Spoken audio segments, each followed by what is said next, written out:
All right, so here's the thing, man. Every once in a while, the world gives us a character that's so wild, so outrageous, so insanely gifted that you can't even wrap your head around it. And that's what makes Diego Maradona one of the most fascinating stories in all of sports. Because this isn't just a dude who could play football, this is a guy who could bend reality with a ball at his feet. Like you'd watch him and think, how the hell is that even possible? And at the same time, he's living this life of absolute chaos, making headlines for things that had nothing to do with the game. And that's why you can't look away. It's like watching a comet fly across the sky, beautiful, dangerous, unpredictable.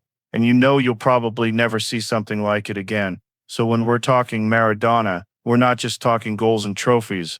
We're diving into genius, controversy, addiction, glory, and tragedy, all rolled up into one person.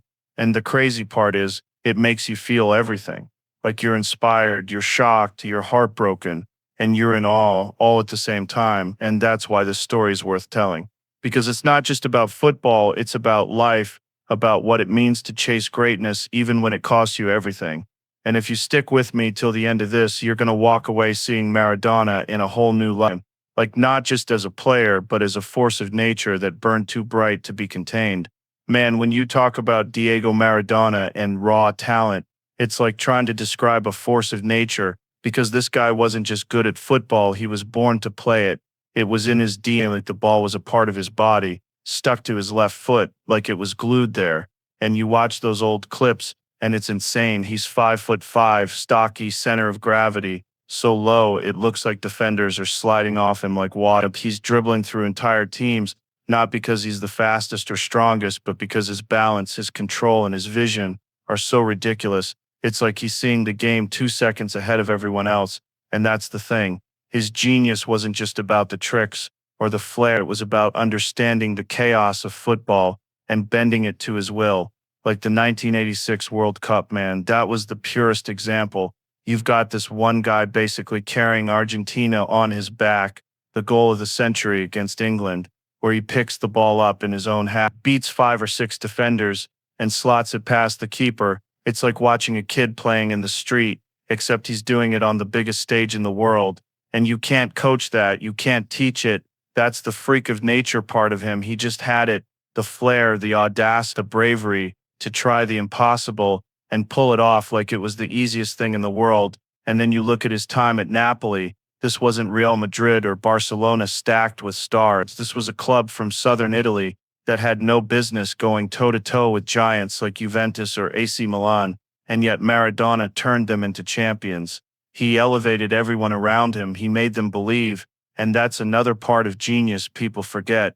It's not just the skill, it's the ability to change the mentality of an entire squad, an entire city, and that's what he did. His left foot wasn't just scoring goals, it was creating hope. And when you talk raw talent, you have to talk about the charisma too, because this guy wasn't some silent genius. He was electric, he had personality, he had fire. He'd take the ball and defenders would already look nervous because they knew something was coming. They couldn't stop. And that's what separates Maradona from almost everyone else.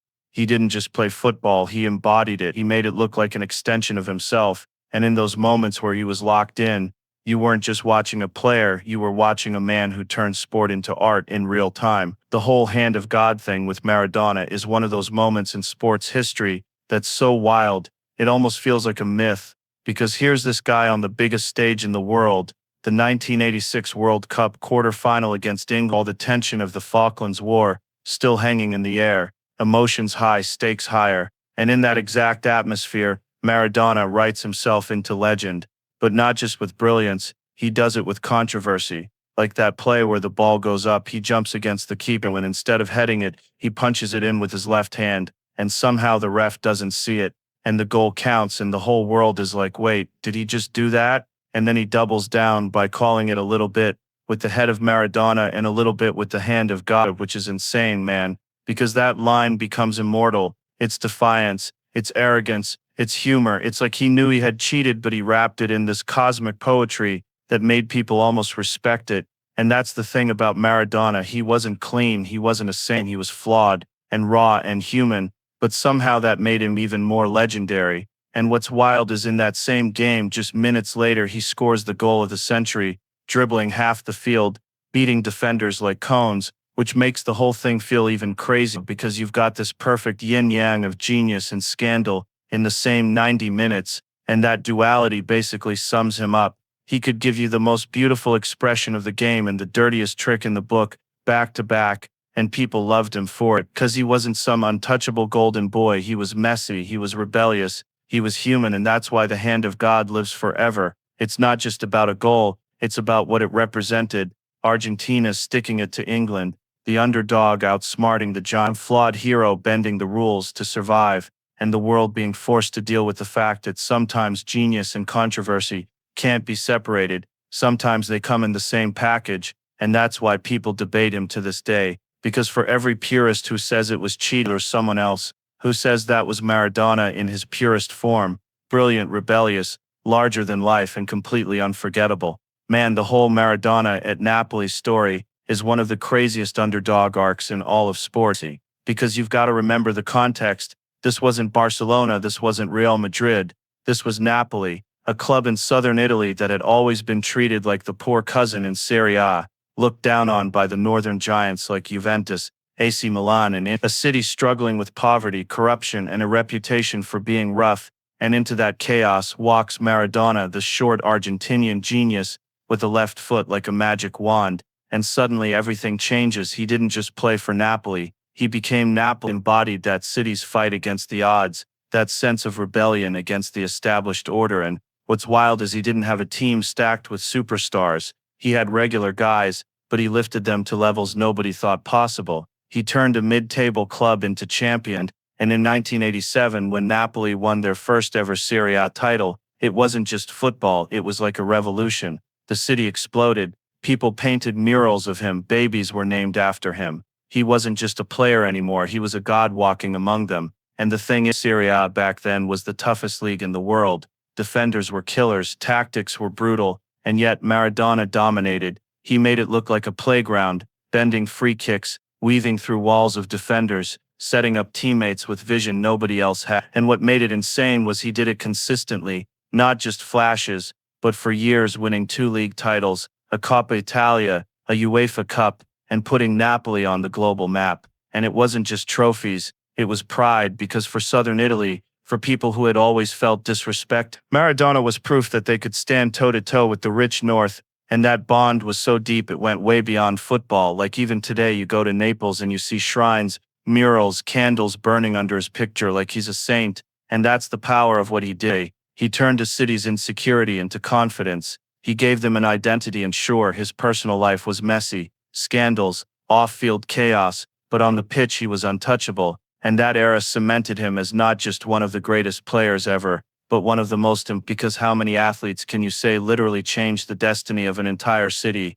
And that's why in Naples Maradona isn't remembered as a flawed man, he's remembered as a legend, almost like a myth, that walked the earth in their colors. The thing about Maradona is that, for all the genius and all the glory, his struggles and flaws were just as legendary, and that's what makes his story feel so raw and human, because this guy wasn't living some squeaky clean superstar life. He was living like a rock star in a football jersey, and it caught up with him. Like you look at his time in Naples, he's on top of the world carrying the city, but behind the scenes, it's chaos, drug addiction, late nights, shady connections with the Camorra, which is basically the Neapolitan. It's like he got swallowed up by the same city that worshipped him, and that's the paradox, man, because on the field he was untouchable, but off it he was spiraling. He was missing training, failing drug tests, eventually getting banned from football. And the thing is, it wasn't just drug, it was the pressure too. Being Maradona wasn't normal. He had the weight of an entire country, an entire city.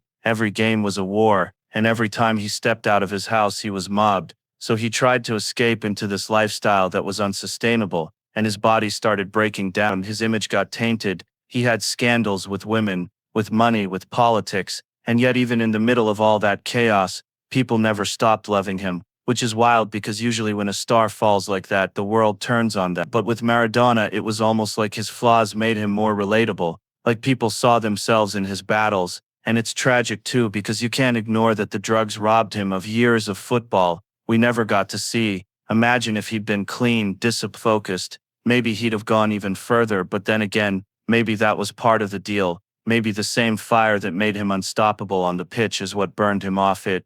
And that's why his story hits so hard, because it's not just about a perfect hero, it's about a flawed man who reached the top and then came crashing down. And you can't separate the two. The beauty and the darkness are intertwined. And in some ways, that's what makes him eternal, because Maradona wasn't just a football. He was a symbol of everything messy and magical about being human: the genius, the weakness, the triumph, the self-destruction, all of it wrapped up in one body with a ball at his feet. Man, the legacy of Maradona goes so far beyond football that it's almost impossible to pin down. Because when people talk about him, they're not just talking about a guy who won trophies or scored goals. They're talking about a cultural phenomenon. Like in Argentina, he wasn't just a captain, he was a symbol of the country's spirit, especially after 1986. That World Cup wasn't just about sport, it was about national pride. A whole nation wounded from the Falklands War, finding healing through his left foot, and that's why they built literal churches for him. I'm not kidding, there's an actual religion called the Church of Maradona, where people celebrate his birthday like it's Christmas. And in Naples it's even more intense, because to this day you walk the streets and you see murals, shrines, candles burning like he's some kind of saint, and that's because he represented something bigger than winning games. He represented the fight of the underdog, the South against the North, poor against the rich, and people gravitated to that. And even outside of football, he became this global figure, meeting popes, politicians, celebrities, always larger than life. And yeah, he had scandals and controversies, but that almost amplified the legend, because he was flawed. He wasn't some polished PR machine. He was this chaotic, passionate human being that people could connect to. And when he died, the reaction proved it. Millions crying in the streets, Argentina basically shutting down, Napoli treating it like they lost one of their own family, because his legacy wasn't measured in clean stats or how many Ballon d'Ors he won. It was in emotions, in memories, in the way he made people feel, and that's the kind of immortality very few athletes ever achieve. He was like Muhammad Ali or Michael Jordan, but with this extra raw, because he embodied both the glory and the messiness of life. And that's why his name will never fade, because when you talk about Maradona, you're not just talking about football, you're talking about art, rebellion, passion, heartbreak, redemption, all of it bundled into one man who could make a stadium of 80,000 people feel like they were witnessing a miracle every time he touched the ball. And that's the kind of legacy that doesn't end when you stop playing. It becomes eternal, it becomes myth, and that's exactly what Maradona is now, a story that will be told forever. Man, when you step back and look at the whole thing, Maradona's life feels like this crazy movie that could never be scripted, because it had everything: genius, glory, scandal, heartbreak, redemption, and it leaves you sitting there thinking, damn, that's what being human is all about. It's messy, it's imperfect, but it's also incredible, and that's why he's never going to be forgotten, because he wasn't just a footballer, he was an experience, he was a mirror for people's struggles and their dreams. And whether you loved him or judged him, you couldn't ignore him. And that's legacy, man. That's immortality, not just in sport, but in culture and history, and the way people talk about him decades later, like he's still playing. So if there's anything to take away from his story, it's that greatness isn't about being flawed. It's about leaving a mark so deep that nobody can erase it. And Maradona did that in a way almost nobody else has ever done. So yeah, cheers to the genius. Cheers to the flawed hero. Because he showed the world that even the most broken can still shine like the brightest star. And that's something you carry with you long after the game is over. So good luck out there, chase your thing with that same fire, embrace the chaos, and thank you guys for sticking around and taking this ride with me. It means a lot, and I hope you leave inspired, because that's what this whole story is about, finding magic in the madness.